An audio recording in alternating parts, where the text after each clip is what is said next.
Nah, not those Lions. 3 Lions we can get behind. And he hoofed it. There's more pressure being ratcheted up with a loss like that, of course. Just getting the head boxed off you, that just kind of happened. For all your Lions coverage this summer, download the OTB Sports app. The OTB Podcast Network with GetSetGo. Are you ready for quick start car insurance? Get a quote today at getsetgo.ie. Football on Off the Ball. With Paddy Power's Save Our Game. Donating at least 100,000 to Irish football via England goals this summer. Gamble responsibly. Gamblingcare.ie. Now you're very welcome back. So the semi-final stages are upon us. England, Denmark tomorrow. This evening it's the Italians against Spain at Wembley. Crowd of 60,000 expected. The Italian team, as you'd expect, the one enforced change obviously from the Belgian game is Spinazzola, who's out. So Emerson comes in for Spinazzola at left back. So it's Di Lorenzo right back, Bonucci, Chiellini, Emerson in for Spinazzola at left back, and then that midfield 3, which we're becoming very used to: Verratti, Jorginho and Barella, and then Chiesa with Immobile, and then Insigne. The other side of him is how Italy line up this evening. Few changes for Spain. Unai Simon still in goal. It's Azpilicueta right back, Laporte alongside Garcia in the centre of defence, Jordi Alba at left back. Their midfield 3 remains very much Koke, Busquets and Pedri. Few changes up front though. Ferran Torres starts once again. Oyarzabal, who has 54 goals in 200 Real Sociedad matches, replaces Morata, and then Pablo Sarabia is out injured. So Daniel Olmo, the 23-year-old who plays at Leipzig, had been at Barcelona as a youngster, but now at Leipzig he comes in instead of Sarabia. So it's Ferran Torres, Oyarzabal and Daniel Olmo. That's how Spain line up this evening. Very happy to say Mark Lawrenson is on the line. Hi Mark. How are you? All good? Yeah, all good. So looking forward to this game. What kind of game are you expecting? Well, I think with the Italians, they've seen very much on the front foot, and the Spanish very, very good at kind of hiding the ball from you. I don't think either will change. I think it's going to be really, really tight. I think both teams know that the other team are good. Although we know with the Spanish they started very, very slowly, but now they've come into the rhythm, started scoring goals. They both as well had a little bit of scares in some of the results in the knockout stages. I just think it'll be tight. There's obviously so much at stake. So I think we might be talking extra time and pens here. Luis Enrique has been talking about the game very much in terms of possession in the build-up. I guess that's how the Spanish see the game in many ways as well. But he said our objective is clear. We want the ball. That's the first battle to win this evening. So in midfield, Verratti, Jorginho, Barella versus Koke, Busquets and Pedri. Who comes out on top there? Oh, tough one. I would possibly argue that the Spanish maybe. I mean, Pedri's going to be a wonderful player. We know about Koke, we know about Busquets as well, and thing about Busquets as well, did he miss the first 2 games, I think? He had COVID, early on. Yeah, where Spain looked very, very ordinary. But the thing with him, he just gives them a platform to go forward and play. And they've created an awful lot of chances, the Spanish as well, and missed quite a lot of them. But whether you get that against the Italians, I don't know, because I would say if you wanted a back four to play for you in this competition, arguably you'd go for the Italians because they just know what they're at. They're all good players. They're all very good at the dark arts, as well as you saw in the last sort of 20 minutes, half an hour against Belgium. I think it's a really, really close one. But I think this is a great thing about the competition is that we're looking at both these teams. And whoever gets through, in the final, it will be a proper game regardless of who it's against. Busquets is a phenomenal player, probably maybe underappreciated initially. I saw Rooney writing about him in the Sunday Times at the weekend and just saying he was a nightmare to play against. It often fell on Wayne Rooney's shoulders to press Busquets. They were in similar parts of the pitch, and he said it was just so frustrating because he would wait for you to come to him. He knew you had to eventually press him and then he'd slip it by you, and to use Rooney's phrase, Busquets would therefore take you out of the game. Yeah, well, that's what he's good at. If you look at the old conquering Barcelona team that he played in, he was absolutely brilliant. And if you're one of the 2 centre-backs, or even if it's 3 centre-backs, you kind of look at him and he's almost like a wall in front of you. And I think very, very cleverly, a little bit kind of Italianish insofar as he would just take you out. He'd take a booking because he just knows absolutely how to manage his team. And I think from that point of view, that's what's made him an outstanding player. He's a good passer as well. It's just a really, really tough one, this game, but it's absolutely, totally intriguing. This game is more intriguing than tomorrow for me because nobody can really decide who we think is actually going to go and win it. Is the brutal reality for Spain that they're just a bit light up front? Yeah, absolutely. And yet, they could just have a night tonight where they might only make 4 or 5 chances and go and score 2 goals, which again is quite intriguing. But yeah, if you think about the teams that they've had when they've won, obviously the World Cup and the Euros before, Torres, Villa, all those kind of players, they were world class. But they don't have a world class striker, or they don't really have a world class forward at the moment. No. But what he's done, Luis Enrique, is he's got himself a team now that started slowly, and the building, which is exactly what you want in this competition. They may go out tonight and scare us and go 2-0 up against the Italians, and then there will be a game. Yeah, and just to remind people, when you mentioned their slow start, 0-0 draw first day out against Sweden. I think everybody thought, okay, not much coming from Spain here. Then a 1-0 draw with Poland, and then they beat Slovakia 5-0, and then they put 5 past Croatia extra time. It was 3-3 at full time, and then the Swiss game they won on penalty. So they have been growing into this tournament. For Italy, Spinazzola's an absolutely massive loss, I would put it to you. Like, Emerson at Chelsea has not really caught the eye. I mean, you're swapping maybe the left back of the tournament here out for Emerson. Oh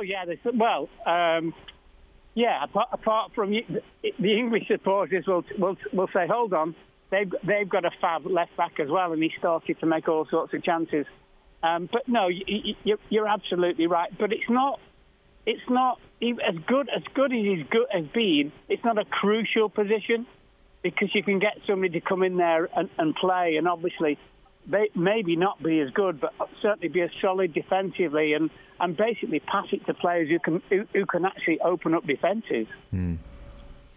Why have Italy been so good on the ball? Why have they been able to go from back to front so almost seamlessly at times? Like, they're cut through teams with just what look like very ordinary passes. People might even hark back to your day in Liverpool. It seems like there's an obvious pass on, someone's in the right position, they work the way out the pitch. It's, like I said, a bit seamless. You can watch other teams in this tournament and it seems like, well, how are they going to get it out of their own half here with the ball? They're just passing the ball around the back four here, and it looks very, very difficult for them to work the ball up to their better players. I think it's because the fab at finding space, and I think, and I said this to you a few times about the manager, about Mancini, which is he's picked a team to actually play like he would have played in it, very, very open. If you actually watch them, they're nearly always, especially the midfield three, they're nearly always in space to get the ball, and they're one of the few teams, even early in the competition, that would get the ball in midfield and go sideways and go backwards. They were always, always, always looking forward. And I think if you do that, and you've got a front three that are versatile, that are pacey, that understand the change of positions, etc., they will. If you play in the front three and you play you play in front of this Italian midfield, you would always be making runs, always, always, always. And if you just look at the quality of the goals that they've scored, and not so much scoring from 25 yards top corner, but just the build-up and getting the ball into the box early and people getting on the end of it, I think that's why they're so good. I had John Giles on the show at the weekend telling me that Jorginho is playing for Italy in a way he does not play for Chelsea at all, but I had Pat Nevin then on the Monday saying that Jorginho always plays like this for Chelsea and people just have been giving him a hard time. You can settle the debate for me. I think John was right. As much as I know and love Pat Nevin, I think John was absolutely... Listen, Pat Nevin's a massive Chelsea supporter. Why wouldn't you be? So he's going to defend his man. But no, John's right. Jorginho does not generally play this way for Chelsea. But hey, the national team obviously is great for them. God, he's a better player for the national team. You'd wonder why he's not doing it more for Chelsea. Well, we're not quite sure what restrictions, if he has restrictions when he plays for Chelsea. that's the problem. But I think it's the other thing as well is maybe at Chelsea he just doesn't feel comfortable. Maybe every time he plays he feels like he has to prove himself, and you get the impression that, you know, when you see his name in the opening, in the Italian 11 that plays in the game, all the supporters go, "Oh yeah, what a fab player." So it's I don't know, it's maybe a little bit of confidence as well, but he's just allowed to play as he would be allowed to play for Italy, and maybe he's not allowed to play that way for Chelsea. I'm sure you watch centre-backs with a keen eye. Bonucci and Chiellini must be about as good a pairing as there's been, or am I going way too far there? Yeah, absolutely. And just I mean, things like positioning, which sounds really, really easy, but they just got it all the time. I think they enjoy defending as well. We can all see that. They're also, you know, we've mentioned this a few times, very, very good at the dark arts. They know when to take people out. They know when they can take a booking. And I think just the way they are with everybody around them, and it's almost like, wow, all the rest of the team look at those two and think, crikey, we are never, ever, ever going to upset those two. But yeah, they're fab. I mean, how old's Chiellini now? 36. There you go. So, you know, I remember, you know, you only remember when you played and stuff like that, but certainly at Anfield or with Liverpool, when myself and Hansen, we would always get this thing where just as we walked out to play, Ronnie Moran, God love him, would say to us, "Stay in your armchairs." And basically what he meant was, do not get pulled out of position. If you two are there in position, we're not really in any problems. If you start to get pulled out and start running all over the place, then people can obviously play in behind you, alongside you, etc. And that's exactly what Chiellini and his mates are.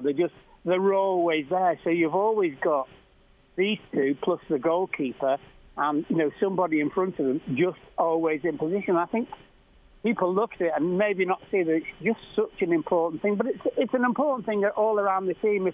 If people are always in position, you kind of can have a mental picture where almost you can close your eyes but know where the players are on the field. And did you and Hansen celebrate goal line clearances and blocks like these two? No. No. Wouldn't have thought so. No, because by the way, if we had, we'd have got an absolute bollocking by the time we got in the dressing room, because that was just the expectancy. It's interesting that Enrique has pretty much now lost faith in Alvaro Morata, so it's Oyarzabal up front. I don't know, like he's a left winger, he's a forward. He has scored 54 goals in 200 for Sociedad, so it's not bad, but it's certainly not prolific. But it just seems like Enrique looked at Morata and said, this ain't happening, even though he did score against Croatia and is a striker, I guess. Did you kind of feel it was time to take Morata out yourself? Yeah, I think so. I think you can, you know, Mancini's been really good with him. He's given him enough starts, and he's kind of looked at what he's got in terms of replacements and thought, yeah, I'll leave him out. You know what? The whole thing about that is maybe Enrique's been really, really clever, thinking, I might chuck him on after 70 minutes, and all of a sudden he might suddenly start scoring, because you never lose your ability. And I think the thing with Morata, we've all kind of looked at him on a good day, top player, on another day, average, and maybe Enrique's seen something that we haven't. He seems to be one of these players, Morata, as well, who, I don't know, does he lose his confidence, but things get on top of him. You suspect he feels a loss, he doesn't just brush it off, or feels a miss, he doesn't just brush it off. No. Every time you see him, it looks like the whole weight of the Italian national team is upon him, and plus the supporters. The Spanish plus the supporters, etc. And he plays a little bit that way. Listen, you know, he's a good player. He's got a really, really good touch. But you watch him play and you kind of think, really, is that good a player? And then all of a sudden in the moment, it shows you that he is. The problem is he's just not consistent. And at this level, you know, the very highest level, basically, apart from, you know, one down from the World Cup, you have to be consistent as a footballer, whatever position you're playing. Yeah. I presume Dalglish could miss 2 or 3 and it wouldn't bother him overly in terms of confidence. Dalglish what? Sorry, say that again. Did it ever happen? with Kenny. Yeah, I was going to say, I thought you were joking, because I said, I presume even if Dalglish missed 2 or 3, that it wouldn't affect his confidence overly. It wouldn't, but the only time I ever saw him lose his confidence, he got, if you remember, he went into a challenge with Kevin Moran, and he broke his cheekbone, and it took Kenny an awful long time to get over that, and that was the year we beat, let me think, Roma in the European Cup in Rome. Yeah. And if you watched his performances from whenever he got back in the team, say it was kind of March time, he wasn't the same. But in saying that a genius wasn't the same, it's not quite saying like he's just a normal player. But he wasn't the same. But no, he wouldn't bother with any stuff like that. And you could have me and Hampton used to have unbelievable rows with him on the pitch, and more so when he was player manager. We'd be effing and jeffing at each other and everything. But he was always one of those that when you came off the pitch, and he would always give his absolute utmost. But when he came off the pitch, whatever happened and you won, you got a like a back slap or a shake of hands and well done boys, and on we go.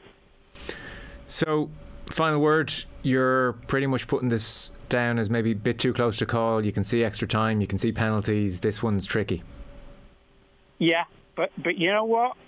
I can see the Spanish winning it, because we've had generally in this competition, we've had some very, very strange results, and this might just be in the queue for the strange results. Yeah, well, that would be something. Listen, great having you on. Thanks a million. No problem. Cheers. That's Mark Lawrenson there giving us his thoughts ahead of Italy-Spain. Football coverage in Off the Ball is with Paddy Power's Save Our Game, donating €10,000 to Irish football for every goal England score at the Euros after Saturday. That has doubled to €80,000, all with thanks to Paddy Power. For information on responsible gambling, visit gamblingcare.ie. We have Steve McLaren between 8 and 9. We'll play some of Enda McGinley as well on the on the breakfast show this morning on OTB AM. So we'll round out the 8 to 9 hour with some of Enda McGinley, and then myself and Dan McDonnell on the football show, and we'll be joined as well by Philip O'Connor, who'll give us an insight into the Danish camp. They are very confident ahead of tomorrow's game. Football on Off the Ball with Paddy Power's Save Our Game. England's goals total 80k so far for Irish football. Gamble responsibly. Gamblingcare.ie. The OTB Podcast Network with GetSetGo. Are you ready for quick start car insurance? Get a quote today at getsetgo.ie.